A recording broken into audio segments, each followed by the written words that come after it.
یہ حدیث پاک میں آپ کو دے رہا ہوں محپارہ دیکھو. یہ حدیث پاک ہماری اس میں بھی ہے، اربعین نبوی میں بھی ہے. ٹھیک ہے.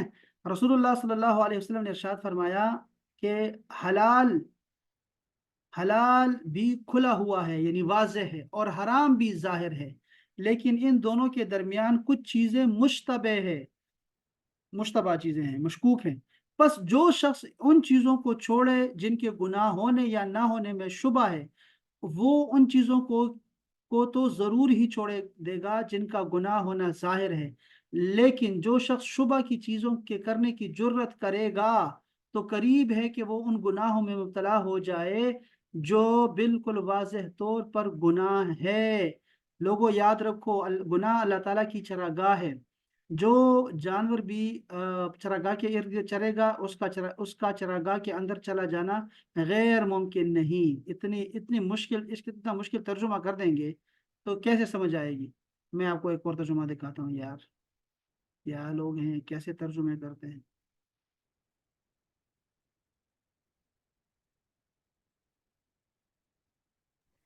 السلام علیکم سر. یہ اربع النووی میں ایسے ہی لکھا ہوا ہے عربی میں، جو انہوں نے ترجمہ کیا نا چراگاہ والا، وہ ہاں. بالکل یہی ہے، نہیں یہ ہے نہیں، ہی اب اس کا سنو نا، ترجمہ. لڑکی یہ ٹھیک نہیں ہے. سنو ذرا، میں آپ کو دکھاتا ہوں. اوکے چلیں ٹھیک ہے. اچھا ترجمہ آپ کو دیکھیں. حلال کھلا ہوا ہے نہیں، حلال کھلا ہوا نہیں ہے، حلال واضح ہے. حلال کھلا ہوا کہاں ہے یار؟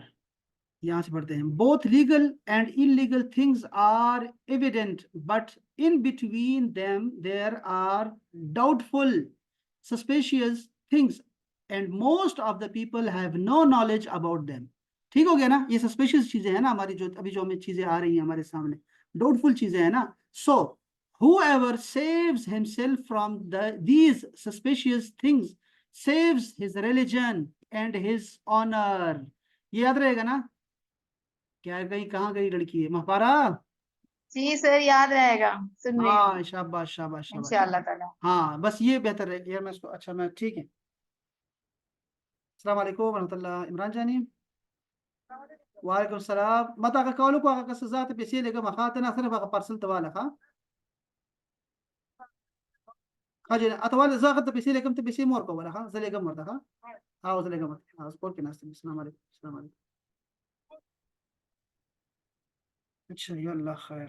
اچھا جی یہ آ گیا ہے. ایک منٹ صبر کریں احباب. تو ٹھیک ہو گیا نا احباب؟ السلام علیکم. سر یہ تم نے اس سے پہلے بھی پڑھا تھا کہ جو چیز شک میں ڈالیں اس کو چھوڑ دو. یہ منٹ صبر کا 30 سیکنڈ صبر کا.